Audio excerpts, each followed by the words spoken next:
So throughout the summit, you guys have had a chance to fill out these Stump the Chump forms, and I'm going to go through as many as I can before our break and get them answered as fast as possible. Of course, some of them are repeat, so if you see me, I haven't seen these yet. They literally just grabbed them out of the box. If you see me crumble one up or whatever, it's because it's a repeat, right? Or maybe it didn't apply to necessarily, real estate, or sometimes you guys send me goofy messages, okay? So I can't wait to see what we have in here this time. Okay.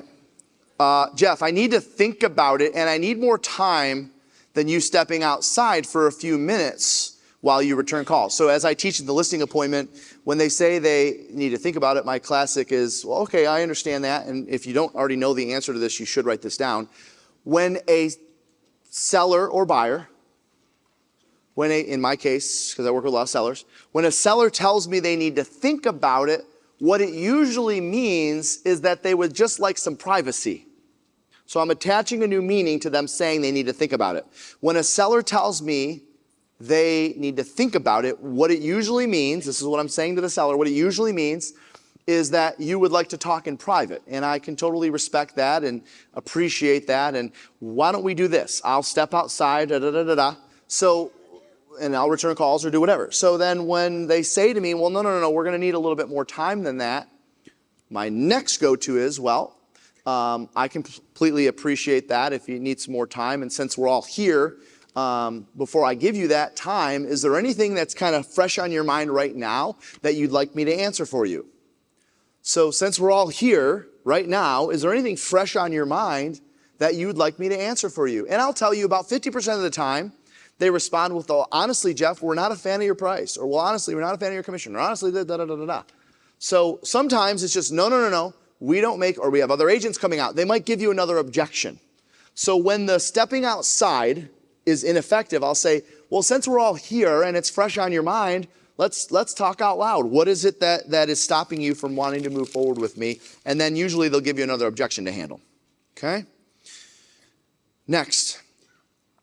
I have a great relationship with my realtor. I love them. They have done a great job for us. So we're going to need to stick with them for now. Well, I can certainly appreciate your loyalty to them. And I can only hope that my clients are just as loyal to me as you are to them. And I'm curious, what is it that they're going to be doing differently this time around? And don't you believe it to be a little bit of a disservice that they didn't do that in the first place? I can certainly appreciate you want to stick with your agent. I mean, I hope all my clients want to stick with me. I love that loyalty. Thank you, for your loyalty to your agent. And I'm curious, what is it that they're going to be differently this time around? And if they are going to be doing something differently, isn't it a bit of a disservice that they didn't do that in the first place? My answer to that one? Jeff. I'm going with a Redfin agent who is going to do it for less. Good luck.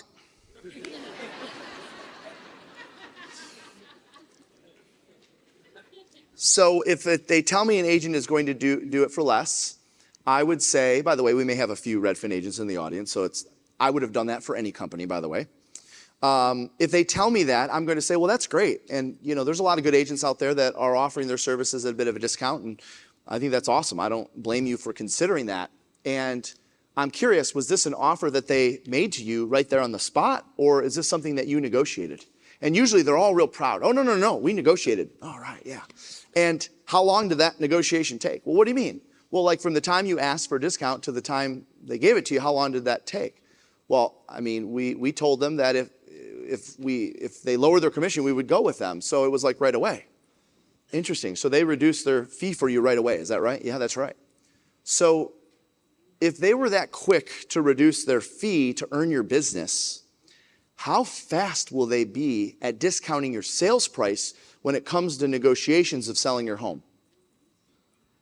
I mean, honestly, they just displayed to you a lack of confidence in their ability. They just displayed to you a low-level ability to negotiate by telling you they would reduce their fee. So they're showing you up front the strength of their negotiation skills. Now, one thing that's more valuable than 0.5% or 1% is your home's value. And if they're already showing you that they're willing to discount themselves, how do you think they're going to stand up for your sales price?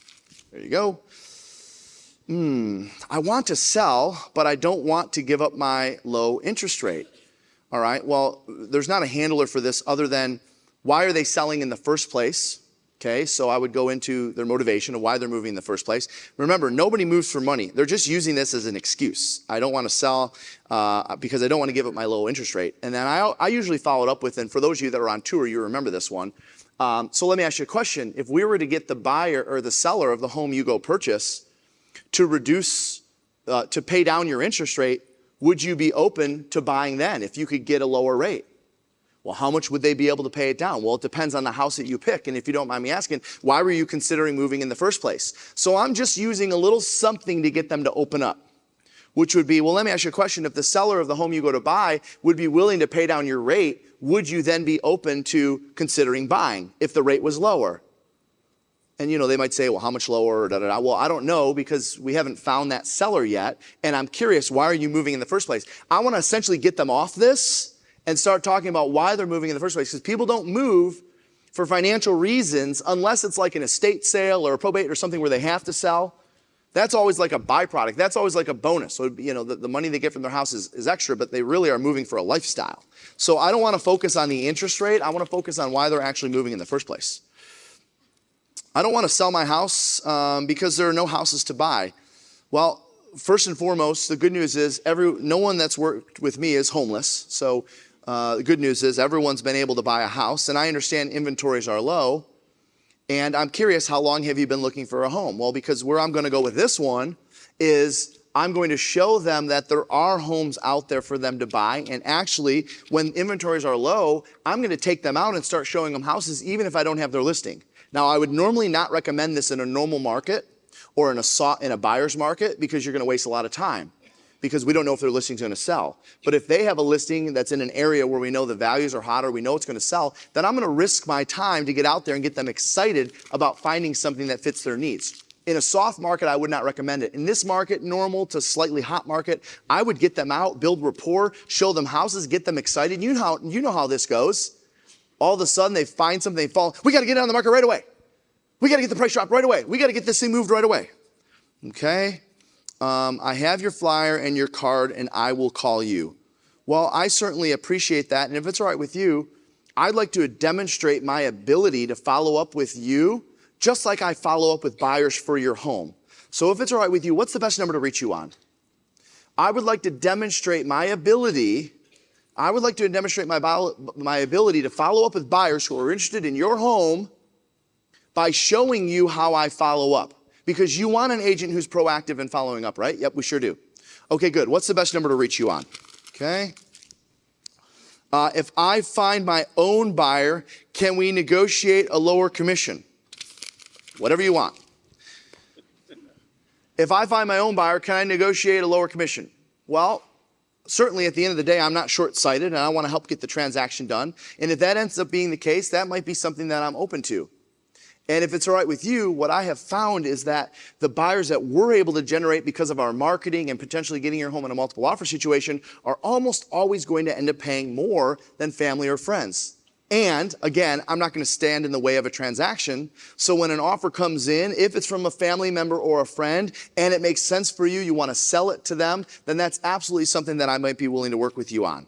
And of course, they might want something in writing at that time, and that's fine. Hey, if they find a buyer, we'll reduce the commission by 0.5% or 1% or whatever. I'll give them that in writing. Why? Because what are the chances it's going to happen? Okay. Jeff, I have many realtors I know. I'm not looking for another listing agent. Well, I can certainly appreciate you know a lot of realtors. Almost everyone knows 2 or 3 realtors. And I'm curious, what is it specifically you're looking for in an agent that you're going to hire? I'm getting them off of that thought. I'm curious, what is it specifically you're looking for in an agent that you're going to hire? All right. That's a repeat. Jeff, before we sign anything, we need to pray on it.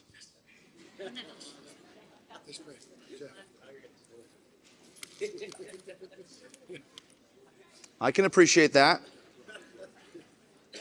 I can certainly appreciate the need to pray on it. And by the way, who do you think sent me?